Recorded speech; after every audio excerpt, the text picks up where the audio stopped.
You are about to witness the single greatest military humiliation in the history of the British Empire. One afternoon, 1,800 modern soldiers, 20,000 warriors armed with cowhide shields and iron spears, and a catastrophe engineered by a 9-inch piece of copper. Look at the shadow falling across the great rock mountain behind them. That mountain is called Isandlwana. The local Zulu people say it looks like a crouching beast waiting to strike across the plains. On the 22nd of January, 1879, that beast did not have to wait long. At 12 o'clock sharp, the blazing sun over southern Africa began to disappear. A partial solar eclipse turned the midday sky into an eerie twilight of bruised purple and dead gray. The African world held its breath as shadows lengthened in the middle of the day. And in that unnatural darkness, 20,000 warriors stood along the northern ridges in absolute terrifying silence. They did not shout war cries. They did not beat their oxhide shields. They simply waited, like a coiled spring, for the command to begin their charge. Inside the British camp below, the soldiers were not worried in the slightest. Why would they be? They were the vanguard of the most powerful empire in human history, backed by modern science, industrial production, and an unbroken tradition of global colonial dominance.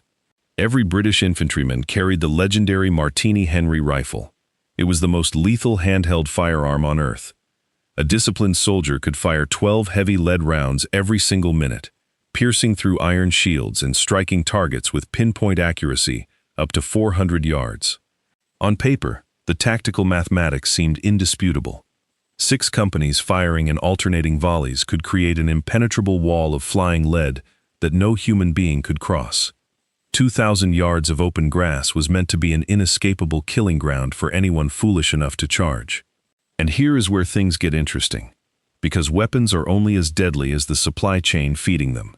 Behind those confident redcoat lines sat hundreds of wooden crates, holding nearly 500,000 rounds of live ammunition. But almost none of it was accessible. Each military crate was made of solid, seasoned teak wood, reinforced with copper bands and fastened shut by 6 heavy brass screws. To distribute ammunition to 1,800 soldiers, the entire British expeditionary column had been issued just 2 single screwdrivers. Think about that. Worse still, Imperial military regulations dictated that no quartermaster could open an ammunition box without signed requisition forms from specific battalion officers. In the rigid minds of the Imperial High Command, inventory protocol was more important than the terrifying speed of an African army. While British clerks worried about paperwork, the Zulu army deployed into their classic tactical formation known as the Horns of the Buffalo. The chest would pin the enemy in place, while the left and right horns swept around the flanks to sever every possible route of escape. At 18 minutes past noon, 20,000 men surged out of the ravines in total unison. The ground began to vibrate beneath thousands of bare feet. A deep collective hiss echoed across the hills like escaping steam as the horns accelerated toward the unfortified camp. Lieutenant Colonel Henry Pullane stepped out of his tent and stared through his binoculars in mounting horror. The entire northern horizon had turned black with running warriors. There were no ditches. There was no perimeter wall. There were only canvas tents and open grass.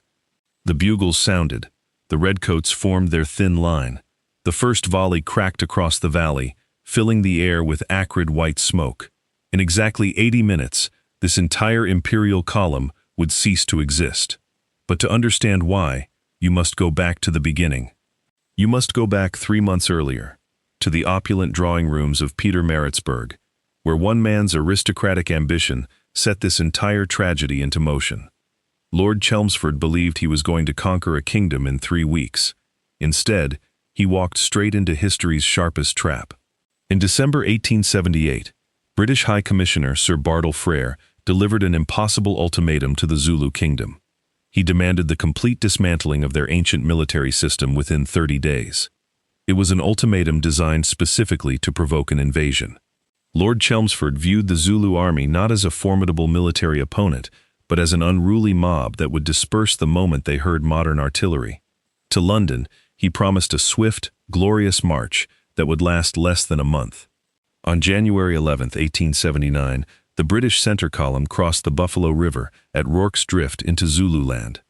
5,000 soldiers, hundreds of ox-drawn supply wagons, and 2 modern 7-pounder artillery guns marched into sovereign African territory. The British military was built for industrialized European warfare. In the roadless expanse of Zululand, heavy baggage trains became a logistical nightmare. Each 2-ton wagon required 16 oxen, crawling forward at less than 10 miles every 12 hours. Local Boer commanders and experienced colonial frontier fighters pleaded with Chelmsford. They warned him that a Zulu army moved with terrifying speed and could strike 40 miles in a single night. Their advice was always the same: lager your wagons every single night. Chelmsford refused to listen. In his eyes, digging trenches or circling wagons into a lager was an admission of fear. In his official dispatches, he wrote the sentence that would seal their fate: "There is no need to entrench. The British soldier will stand his ground anywhere." On January 20th, the column reached the base of Isandlwana mountain and pitched camp. They set up their white canvas tents in pristine rows along the eastern slope, facing open plains. Not a single shovel of dirt was turned. Not a single wagon was chained into position. To the men on the ground, fortifications seemed completely redundant. The British infantry believed their Martini Henry rifles made them invincible. In volley practice, 6 companies could put down thousands of heavy lead projectiles every single minute.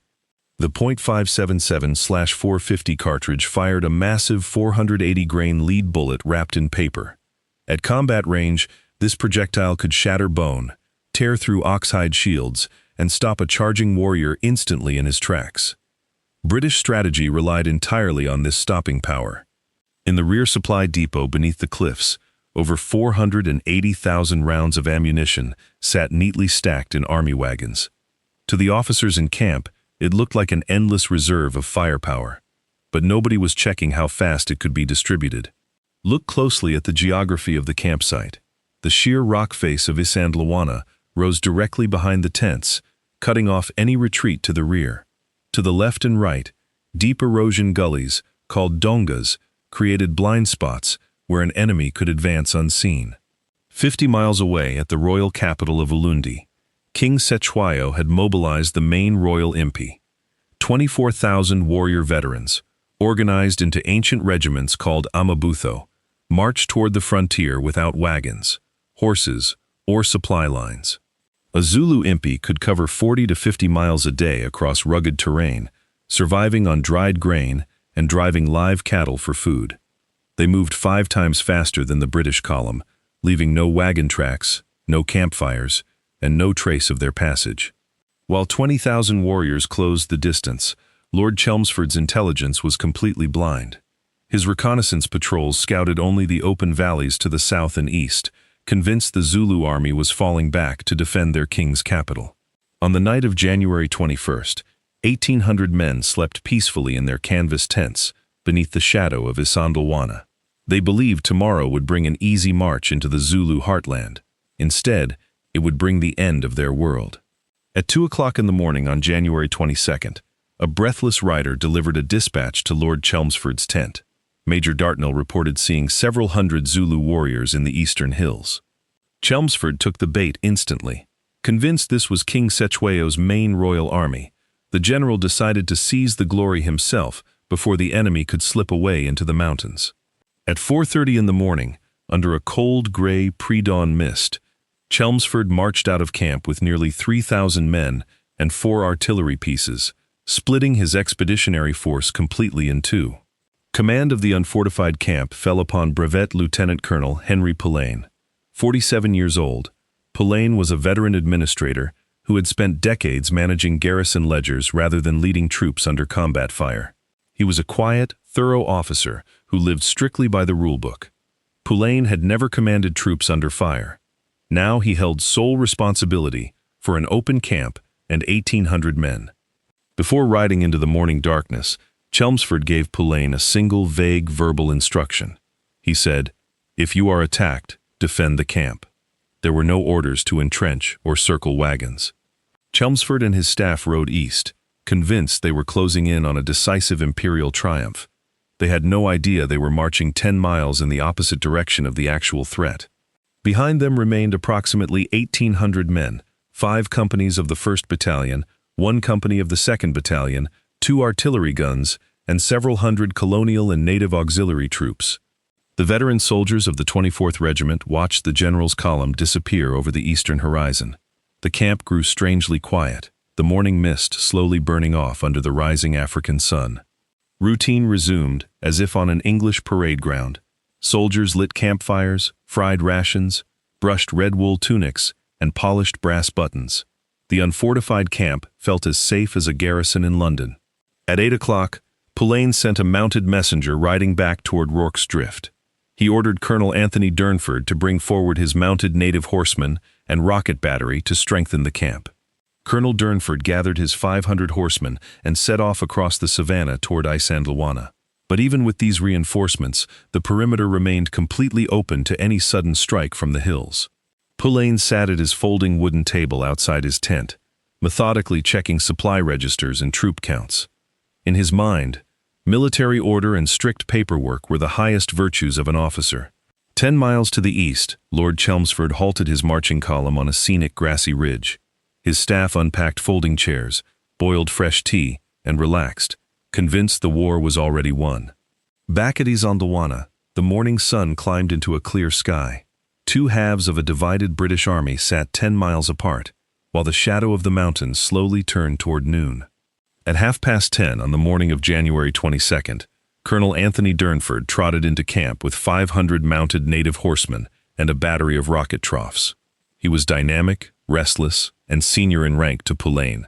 The 2 colonels stood over the campaign table beneath the Isandlwana cliff. Durnford wanted to take his cavalry into the northern hills to attack what he believed was a retreating enemy. Pullane urged caution, citing Chelmsford's vague command to defend the camp. Pullane strictly refused to give Durnford any of the 24th Regiment infantry, but he could not stop Durnford from taking his own mounted men. At 11 o'clock, Durnford rode out toward the eastern plains, splitting the defense yet again. Back in the camp, the midday routine resumed. Camp cooks stoked the fires for lunch, while private soldiers cleaned their mess kits and chatted in the warm African sun. To the men in the ranks, everything seemed completely normal. In the rear wagon park, Quartermaster Edward Bloomfield was meticulously reviewing his ammunition ledgers. He was an officer devoted to Imperial protocol. Every round of lead and pinch of black powder had to be properly accounted for down to the last brass casing. Each private soldier of the 24th Regiment carried 70 rounds of ammunition in his leather pouches. On a normal parade ground, 70 rounds seemed like an enormous amount. But against an army running at full sprint, 70 rounds would last barely 8 minutes. Pullane sent Captain Conyngham Cavaya's company up onto the high northern ridge overlooking the camp. From that height, they had a commanding view of the grasslands stretching for miles, but what they were looking for was deliberately staying out of sight. The British sentries stood along the rocky ridge in the bright morning heat, shielding their eyes against the African glare. The rolling hills ahead appeared completely empty, shimmering under a quiet haze of summer sun. But beneath that horizon lay a silent ocean of men. Just 4 miles north of those sentries, in the deep folds of the Ngwebeni Valley, 20,000 Zulu warriors sat shoulder to shoulder in absolute stillness. They made no campfires. They did not speak above a whisper. They were fasting and waiting for the new moon. Commanding this hidden host was Ntshingwayo Kamahole, a 70-year-old veteran of King Shaka's original campaigns. His orders were absolute. No warrior was to move, no spear was to glint in the sun, until the astrologers declared the omens favorable the following morning. A few hundred yards above the hidden ravine, a small herd of Zulu cattle grazed peacefully on the high plateau. To a distant scout, it looked like scattered civilian livestock. In reality, they were the unintended tripwire of the entire Anglo-Zulu War. At 11:15, Lieutenant Charles Raw led a patrol of mounted colonial horsemen up onto the Mabaso Ridge. They spotted the cattle moving along the edge of a deep ravine and rode forward to round them up. Lieutenant Raw pulled his horse to an abrupt halt at the cliff's edge. He leaned over his saddle and looked straight down into the sunken valley floor. What he saw in that ravine caused the blood to freeze in his veins. Stretched out across the bottom of the ravine, packed tight across 2 miles of dry creek bed, sat 20,000 armed warriors with black and white cowhide shields. As one body, 20,000 pairs of eyes turned upward and locked onto the horsemen. There was a split second of absolute silence. Then, without waiting for orders from their commanders, the young warriors of the Ngobamakosi regiment leaped to their feet. The secret was broken. The greatest shock in British military history had just begun. Keep firing, you blighters! Don't let them flank us! Reload! Keep firing! I'm reloading! They're advancing!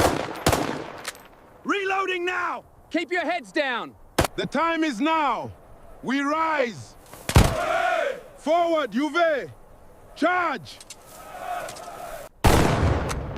Fire! Present! Aim! Fire! Take cover! Sir!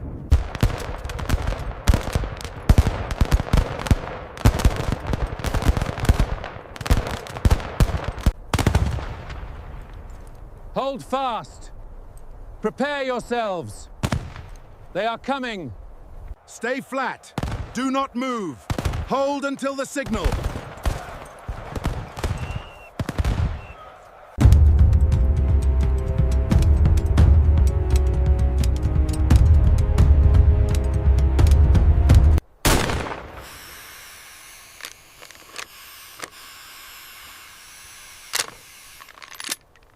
I can't hold it much longer! Keep firing, soldier! It's too hot!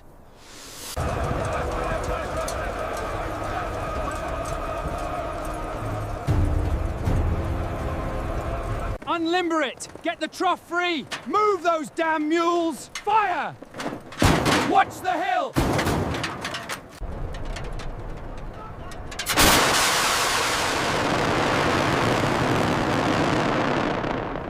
God in heaven! They're behind us! The western flank is broken! One. Only one left. Oh God, look out! Incoming! On the far right flank, Colonel Durnford's mounted troopers galloped into a deep, dry creek bed known as a donga. Dismounting rapidly, they leveled their carbines to make a desperate stand against the surging left horn. The Basuto horsemen and colonial volunteers were crack shots. Firing with rapid precision from behind the earthen lip of the donga, they checked the advance of nearly 4,000 charging warriors in the tall grass. The Zulu left horn was forced to grind to a sudden halt, taking cover in the folds of the rolling terrain. For a fleeting moment, colonial carbine marksmanship had stopped an entire wing of the African army. In the center of the battlefield, British company officers drew their swords and shouted the command for independent rapid fire. The disciplined soldiers of the 24th Regiment immediately transformed into an industrialized shooting machine. The noise was deafening across the valley. Hundreds of Martini Henry rifles discharged simultaneously, creating an unbroken sheet of rolling white gunpowder smoke that completely concealed the redcoats from the enemy's sight. Lieutenant Colonel Henry Pillane rode behind the firing line, watching the devastating effect of his infantry's volleys. The mathematical doctrine of Victorian firepower seemed to be proving itself true under the blazing midday sun. 300 yards away, the massive Zulu chest, the main striking force of veteran regiments, could advance no further against the relentless storm of lead. Their commanders ordered thousands of warriors to drop flat in the savanna grass. Lying belly down beneath the whistling hail of heavy bullets, the warriors began a low, rhythmic hum, gripping their shields and waiting with terrifying patience for the British gunfire to falter. In the British ranks, the mechanics of battle were reaching a frenzied peak. Soldiers tore paper cartridges, jammed heavy brass rounds into smoking breeches, and pulled triggers every 5 seconds without looking up. But the intense rapid fire began taking a severe toll on the weapons. Rifle barrels grew scorching hot to the touch, burning soldiers' palms through the wooden stocks, and baking black powder residue inside the firing mechanisms. While the center was held at bay, the Zulu right horn never stopped running. Moving silently through the rocky shadow of Isandlwana's western slopes, thousands of fresh warriors continued to circle behind the British rear. Half a mile behind the main line, Major Russell's British rocket battery was caught completely unprepared in rough, rocky terrain. The flanking warriors swarmed down from the heights before the rocket troughs could even be deployed. A single wild rocket screamed into the sky before the battery position was overrun.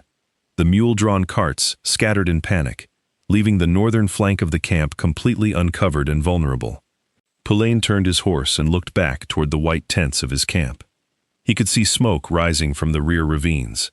The terrible reality was dawning on him. His line was being encircled.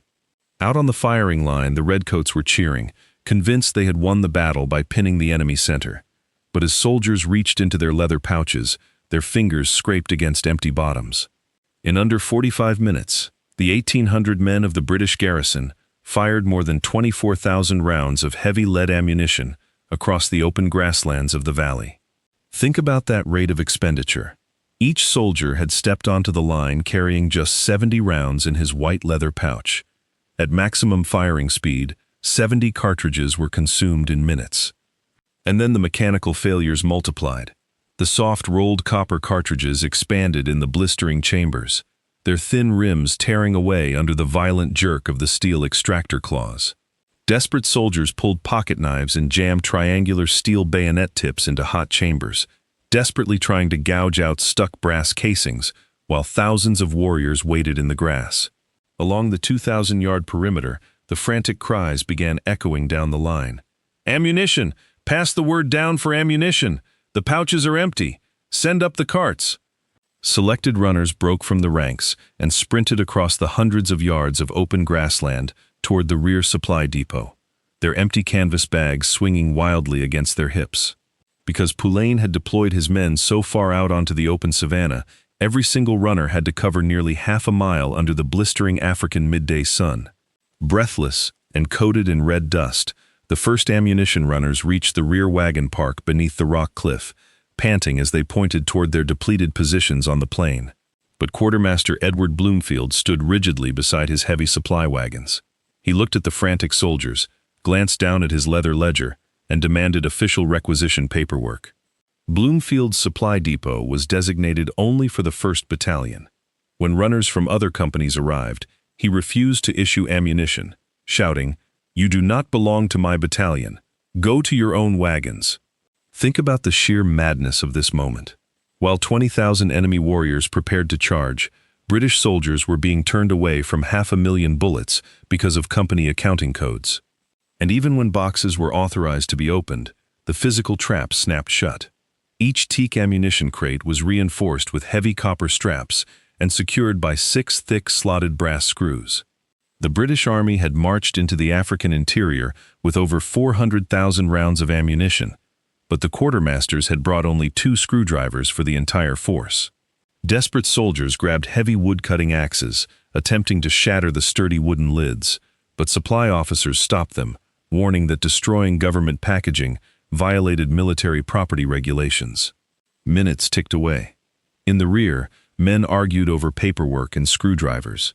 Out on the firing line, the thunder of British rifles began to sputter and die into terrifying silence.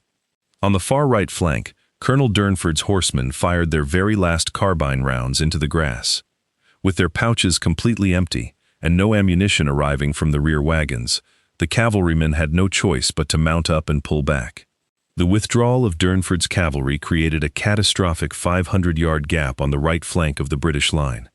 The defensive wall was breached, exposing the exposed side of the 24th Regiment Infantry to the surging enemy. The Zulu left horn saw the horsemen pulling out of the donga and leaped to their feet with a thunderous roar. 4,000 warriors surged into the open breach, pouring around the southern flank toward the unprotected canvas tents. In the infantry line, redcoats were down to their very last 2 rounds. Men cracked open their rifle breeches, holding the heavy lead cartridges in their shaking fingers, praying for the ammunition carts that were never going to arrive. Soldiers tried desperately to share what little ammunition remained, tossing half-empty packets to comrades down the line. But when 20,000 men are running toward you across open grass, 10 shared cartridges buy barely 15 seconds of life. Captain Mostyn drew his sword and shouted the command every British infantryman dreaded. "Fix bayonets!" A chilling metallic ring echoed along the rank as 18-inch triangular steel blades locked over smoking muzzles with sharp mechanical clicks. Then came the silence. The deafening roar of British firepower died completely away across the 2,000-yard line. The white sulfur smoke drifted high into the midday air, revealing the full, terrifying truth of the battlefield. From his vantage point on the ridge, Commander Inchingwayo heard the gunfire cease. He raised his spear high and shouted the command that sealed the Empire's fate. "The red soldiers' guns have died. Stand up and wash your spears." And at that exact second, the sky above southern Africa darkened into supernatural twilight. The solar eclipse reached its peak, casting a bruised purple-gray shadow across the mountain and the plains. Nature itself seemed to abandon the British garrison. Under that eerie twilight, 20,000 warriors stood up simultaneously from the tall savanna grass. Where there had been empty plains seconds earlier, there was now a solid, unbroken wall of black and white cowhide shields stretching across the entire valley. Lieutenant Colonel Pulaine saw his right flank disintegrate and realized his forward line was completely untenable. He ordered his bugler to sound the general retire, hoping to pull his scattered companies back into a tight perimeter around the camp tents. The bugle sounded the retire, and the redcoats began stepping backward in disciplined ranks, trying to maintain formation while facing their enemy. But stepping backward through tall African grass against 20,000 sprinting men is an impossible military maneuver. The massive Zulu chest launched forward into an all-out downhill sprint. No longer dropping for cover, 20,000 men closed the 300-yard gap at terrifying athletic speed, their iron-stabbing spears held low and level for the kill. Back in the rear supply park, the quartermasters finally dropped their ledgers and paperwork in sheer terror. Ammunition crates were left locked and scattered on the grass as the crest above the wagons swarmed with the enemy's flanking horns. 50 yards. The distance between Imperial firepower and ancient iron collapsed into nothingness. The thin red line stood isolated in the twilight shadows of Isandlwana, about to face the most ferocious hand-to-hand collision in Victorian history. At 1:15, under the bruised purple sky of the solar eclipse, 20,000 charging warriors slammed into the retreating British ranks with the shattering force of a tidal wave striking a breakwater. The 18-inch triangular bayonet met the short, broad iron-stabbing spear known as the eclipse. In the chaotic dust of hand-to-hand fighting, the disciplined firing drills of Victorian warfare ceased to exist. Under the crushing pressure of 20,000 men, the 2,000-yard British line fractured into isolated company squares. Small pockets of scarlet tunics stood shoulder to shoulder, surrounded on every side by an ocean of dark shields. On a rocky shelf beneath the southern shoulder of Isandlwana, Captain Younghusband formed Company C into a tight defensive square.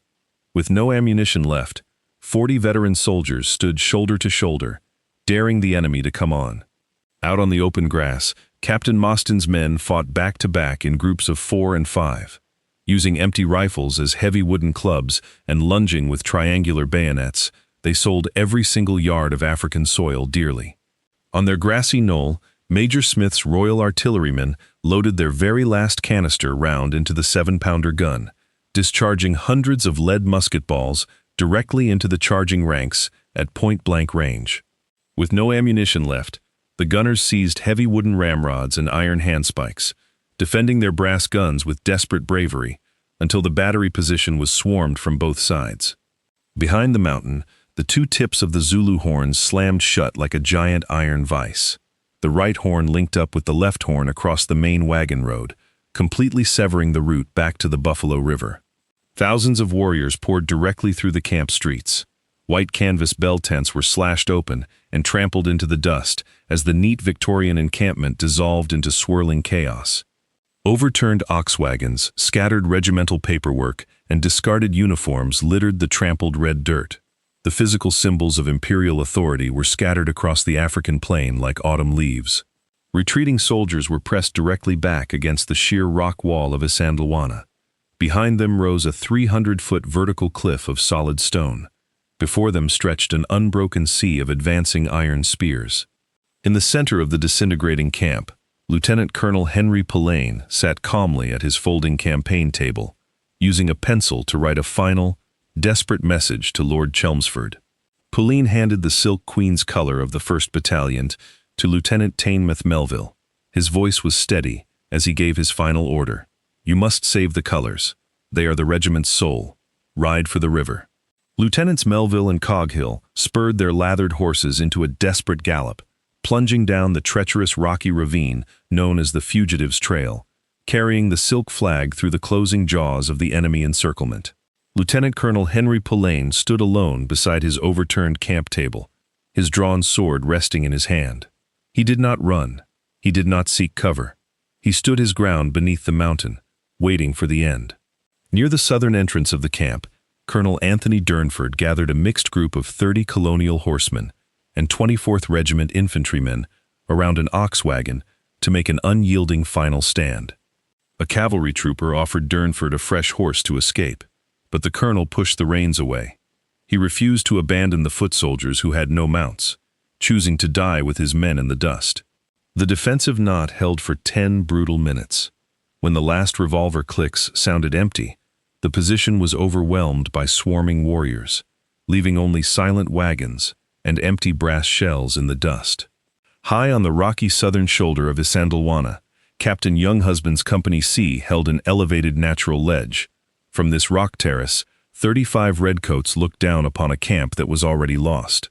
Knowing that no relief column could reach them in time, Captain Younghusband walked along the ledge, shaking the hand of every single soldier in his company, thanking them for their steadfast service to the regiment. When the warriors scaled the rocky boulders, Company C met them with lunging bayonets and clubbed rifle stocks. The redcoats held the terrace until the last man fell, fighting with unmatched Victorian stubbornness. Beside the ruined headquarters tent, Lieutenant Colonel Henry Pulleine stood in immaculate redcoat uniform. An administrative officer by training, he met his end with the unshakable dignity of an Imperial commander. By 1:30, the British command post ceased to exist. Scattered requisition forms, broken quill pens, and leather-bound ledgers blew across the empty campsite under the darkening African sky. 5 miles to the south, Lieutenants Melville and Coghill reached the churning brown waters of the Buffalo River at Fugitives' Drift, their exhausted horses stumbling down the steep, boulder-strewn gorge. Melville plunged his horse straight into the raging floodwater, holding the leather-cased silk color high above the churning foam as the violent current dragged horse and rider downstream. Lieutenant Neville Coghill had already reached safety on the Natal bank. Seeing Melville unhorsed in the current, Coghill turned his horse back into the torrent to pull his comrade ashore, where both officers made their final stand. The Silk Queen's color slipped into the river rapids, its rich gold embroidery and crimson silk floating silently downstream through the rocky eddies, where it would be recovered 10 days later. By 2 o'clock in the afternoon, the gunfire had ceased completely. The solar eclipse passed, and the bright African sun returned to illuminate an empty, devastated camp beneath the silent rock of Isandlwana. In under 2 hours, 1,329 British and colonial soldiers had been wiped off the face of the earth. Out of 1,800 men in camp, fewer than 60 Europeans survived. On the ridge above, Commander Nshingwayo lowered his spear and looked across the valley. There was no wild triumph in his eyes, only the deep, solemn realization of the monumental imperial storm that was now about to break. 10 miles to the east, Lord Chelmsford was still enjoying a leisurely afternoon on the sunlit hills. Distant, muffled thuds echoed across the valley, but his staff casually dismissed them as artillery target practice. Naval Lieutenant Milne climbed a rocky outcrop and peered through a high-powered telescope toward Isandlwana. He remarked with confusion that the camp's white canvas tents appeared to have completely vanished from the plain. At 4 o'clock in the afternoon, a solitary horseman galloped into the general's picnic site. Commandant Rupert Lonsdale, gray with exhaustion and dust, slid from his trembling horse with a look of absolute terror. Lonsdale looked straight into Chelmsford's eyes and delivered the words that shattered the general's career. "I have just come from the camp, my lord. The camp is in possession of the enemy. Every man is dead." Chelmsford stood motionless for several seconds, unable to comprehend the scale of the disaster. He whispered in disbelief, "But I left 1,000 men to guard the camp. How could they be overwhelmed?" Snapping out of his paralysis, Chelmsford mounted his horse and drew his sword. He ordered his entire 3,000-man striking force to wheel around immediately and begin a frantic forced march back to Isandlwana. For 2 agonizing hours, 3,000 British soldiers marched at double-quick pace across the rugged savanna, sweating under heavy wool uniforms as the afternoon shadows lengthened across the silent hills. As the relief column approached within 2 miles of the battlefield, the African sun sank behind the jagged crest of Isandlwana, turning the sky into a terrifying canopy of bruised crimson, violet, and burning gold. At 6:15 in the gathering twilight, Lord Chelmsford and his advance guard rode slowly onto the perimeter of the camp. An unnatural, suffocating silence hung over the entire 2-mile campsite. Nervous soldiers lit brass oil lanterns, holding the flickering flames aloft as they stepped through the wreckage. The warm yellow light illuminated overturned ox wagons, shredded tents, and thousands of scattered belongings. And there, beneath the wagon tarpaulins, the lanterns revealed the central tragedy of the battle. Hundreds of heavy teak ammunition crates, untouched and unopened, still fastened tightly shut with their 6 brass screws. Lord Chelmsford walked alone into the center of the ruined camp. He held a brass lantern in his trembling hand, staring at the scattered ledgers and empty tents, realizing that his entire invasion had been destroyed in a single afternoon.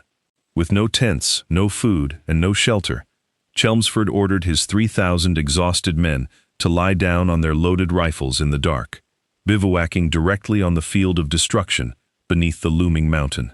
In the pitch darkness of midnight, soldiers on the western picket noticed a flickering orange glow on the distant horizon, 10 miles to the west. Rorke's Drift, their supply depot and hospital base, was under ferocious assault. Under the cold stars of the southern hemisphere, the British Empire sat in the ruins of its own making. Dawn would reveal the full extent of the humiliation, but the news was already speeding toward London to shake the imperial throne. At 4 o'clock on the morning of January 23rd, pale gray dawn crept over the peaks. Lord Chelmsford ordered his column to march immediately before the full sun rose across the plains. The 3,000 surviving redcoats marched away in complete silence, leaving the ruined camp behind them unburied and untouched, fearful that the Zulu army would return with the morning light. Behind them lay the physical monuments of administrative failure, shattered transport wagons, thousands of scattered paper ledgers, and hundreds of tightly screwed wooden ammunition boxes resting silently in the red dirt. Chelmsford pushed his exhausted column toward Rorke's Drift, dreading what he would find. From 3 miles away, black plumes of smoke rose into the sky above the small border river crossing. Every officer in the column feared another massacre. They expected to find the small hospital station burned to the ground, and all 139 defenders wiped out by the flames.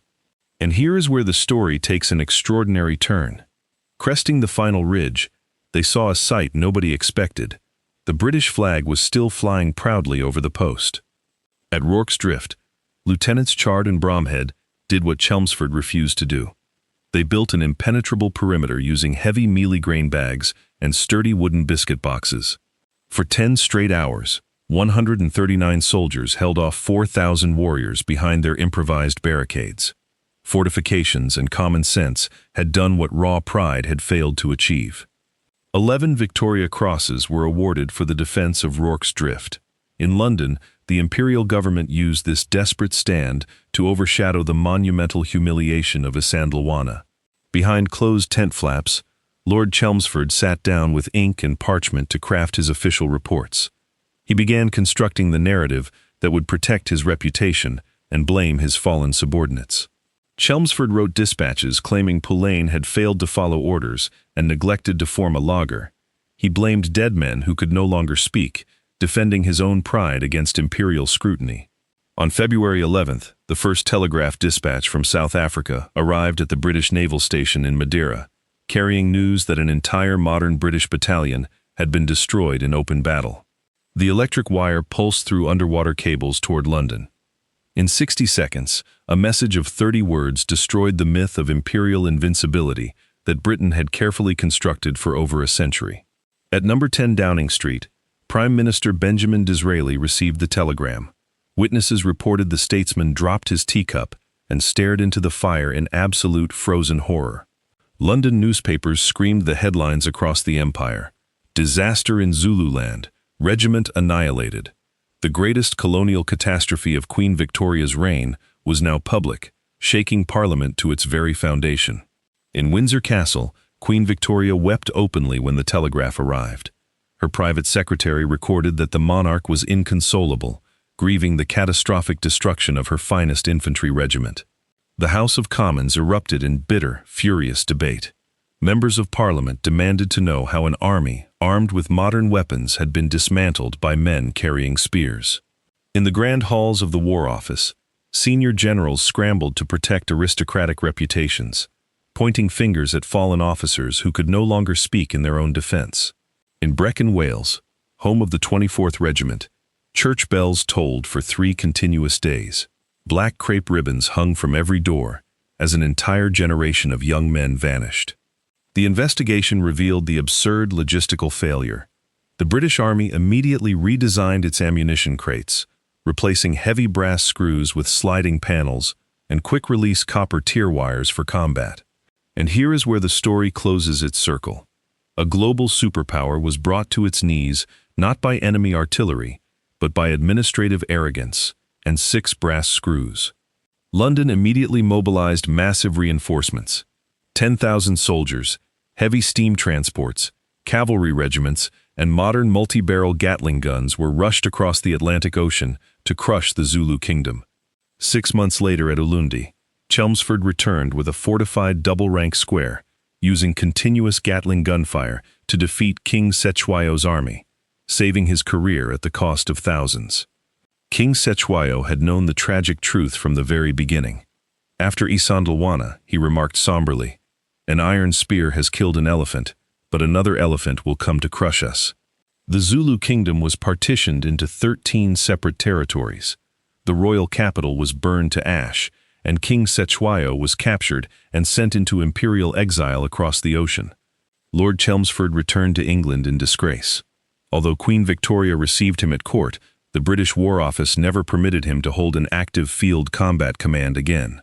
Sir Garnet Wolseley was dispatched to take over South Africa, ensuring that Chelmsford's military reputation was permanently tarnished in the history books of the British Empire for all time. 4 months after the battle, British burial parties finally returned to the silent slopes of Isandlwana, finding bleached white bones resting peacefully among the unopened teak ammunition boxes in the grass. In the Buffalo River Rapids, Major Black discovered the cased Queen's color caught between 2 granite boulders, its crimson silk intact, a tragic ghost recovered from the waters of Fugitive's Drift. The battlefield fell silent once more. The great rock mountain stood unchanged, having witnessed how easily technological supremacy collapses when chained to bureaucratic paralysis and institutional pride in the field.